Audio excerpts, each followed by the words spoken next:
Our friendship actually goes back to 1981. I met David at Battery Studios when we were doing High and Dry. Oh. And he was in Studio 2 doing, even he can't remember, but I think it's Saints and Sinners. Saints and Sinners, yeah. And he got me blind drunk. I was working with Mutt and I was singing Bring on the Heartbreak and I couldn't do it. I was just really struggling to get his vision of how he wanted me to portray this thing. And I went next door and I saw David do a vocal in like one take. Which was the worst thing I could have seen right then.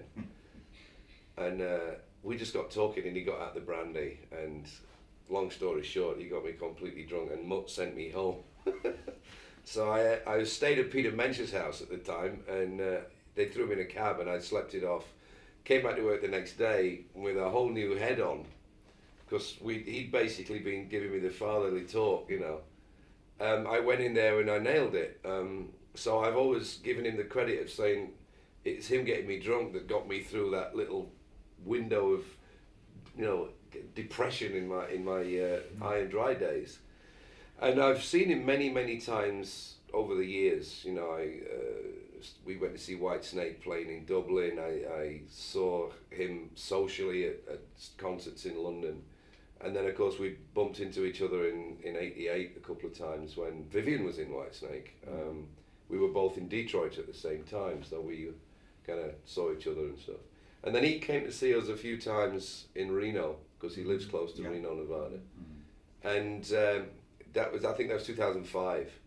And he just said, "You got email?" I said, "Yeah." So now I get like 20 a day from him. Normally pornographic jokes and filthy stuff that I couldn't repeat. But sometimes just useful stuff, you know. We send each other stuff about the industry, you know.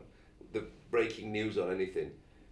When Rick Wright died, I think he was the first one to send me the obituary column and, you know, stuff like that, the morbid stuff. But at the same time, there's also just good banter, just swapping stories and swapping information. That's like as you do with anybody, you know. But it's tragic really because we're in the same hotel and we're still emailing each other. I don't even know what room he's in because I just do it on email. It's a friendship that's been there and it was kind of on the back burner for a while, but now over the last 4 or 5 years, it's kind of picked up again. And of course now that we're touring together, it's dangerous.